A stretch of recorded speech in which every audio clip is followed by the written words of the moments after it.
started, we were all just together all the time and young, you know.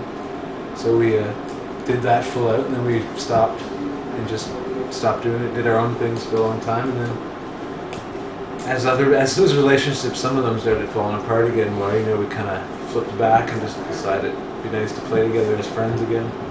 And we've always been, like, the nice thing about, even though when Eric's Trip broke up, we knew it was coming and that everybody wanted to start trying their own thing.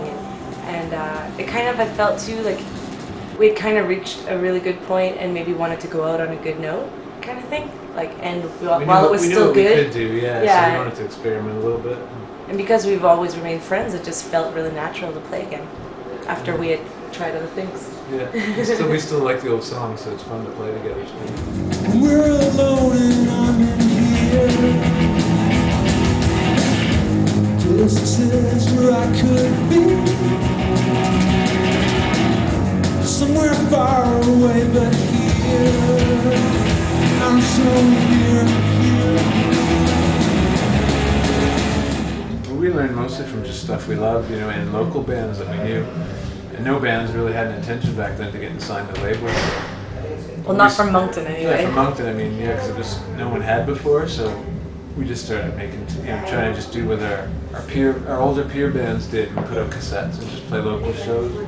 But we just managed to get more and more people to our shows and get invited to Halifax and such. So we just kept going. None of us had ever planned on taking it this far. Yeah.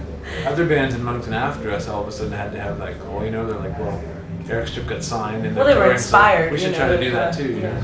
But with us it kind of just came. It was a lucky fluke in a way.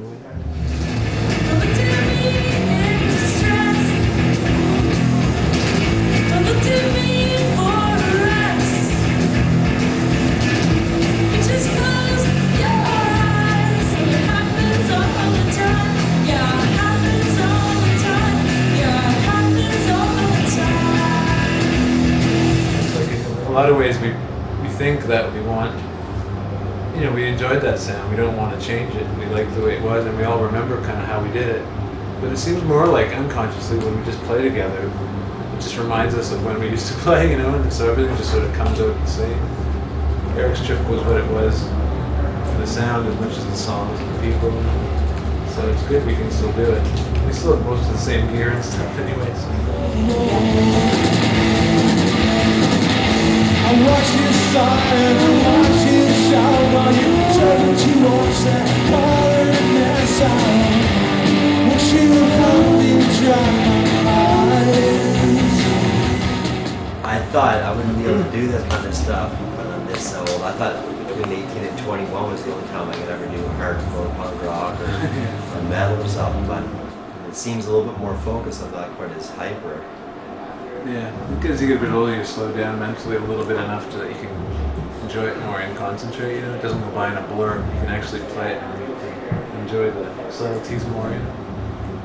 And for me, I feel just way more confident than ever. Yeah. I guess that came with age as well and life. So for me, it makes so much more sense when I'm on stage now, probably, than it did at the time. I mean, it was great. We were all very shy and timid, and when we get on stage, we make a huge racket, and we were confident on stage, but now I think as a performer and as a musician, I'm just more comfortable. So for me, it's actually more fun now, I think, even than it was.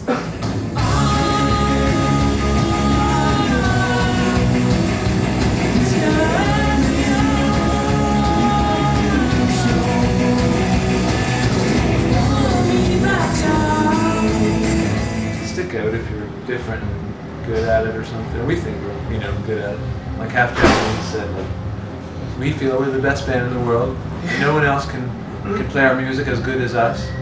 That's why I'm Japanese. Yeah. So careful, because that'll get edited. I don't mind. No, you gotta. I'm just saying, you gotta believe no one else could do your songs as good as you. You know. So as long as you know, you realize that, it's easier. The band has to break up before you realize what you have sometimes.